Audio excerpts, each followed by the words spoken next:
গাইবান্ধার ঐতিহাসিক মীরের বাগানে বছরের এই সময়টাতে জমে উঠেছে এক বিশেষ মেলা, ইচ্ছা বা মানত পূরণের মেলা। বৈশাখ মাস জুড়ে চলে এই ব্যতিক্রমী আয়োজন, যেখানে ধর্ম বর্ণ নির্বিশেষে হাজারো মানুষ ভিড় করেন মনের ইচ্ছা পূরণের আশায়। গাইবান্ধা সদর উপজেলার ঘাগড়া ইউনিয়নের এই মেলাটি চলছে শত বর্ষ ধরে। দোকানপাট ভালোই আছে, বা অনেক কিছুরই দোকানপাট আছে, সাজানোর জিনিস, এরপর কসমেটিক। সেই মেলায় ঘুরতে আসি, প্রতি বছরে আসি। প্রতি বছরের মতো এবারেও আসলাম। আসার পর দেখলাম হরেক রকম জিনিস, হরেক রকম দোকানপাট এখানে মেয়েদের জন্য এবং ছোটো বোনদের জন্য, ভাইদের জন্য। গাইবান্ধা জেলা শহর থেকে মাত্র ৯ কিলোমিটার উত্তরে অবস্থিত মীরের বাগান, যেখানে রয়েছে ৩ অলির মাজার।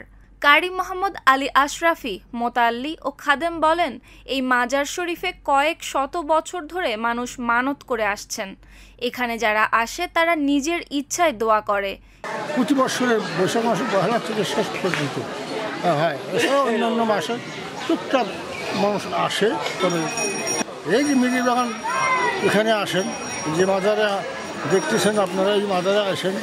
এখানে তো শাহ সুলতান গাজী মীর মোশাররফ হোসেন শরফুদ্দিন তিনতলা নাম দেখা যায়।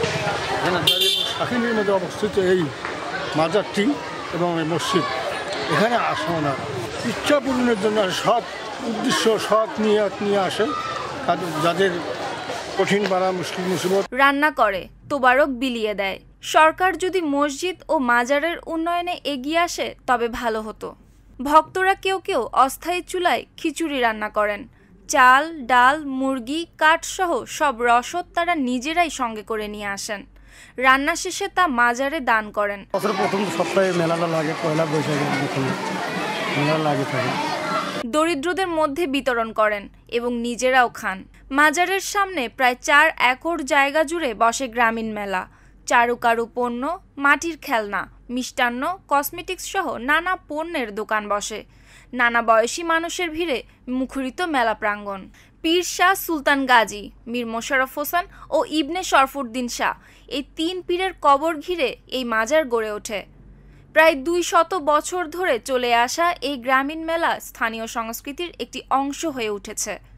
গাইবান্ধার মীরের বাগানে বৈশাখ জুড়ে চলা এই ইচ্ছে পূরণ মেলা শুধু ধর্মীয় উৎসবই নয়, বরং সমাজের সব স্তরের মানুষের মিলন মেলায় পরিণত হয়েছে।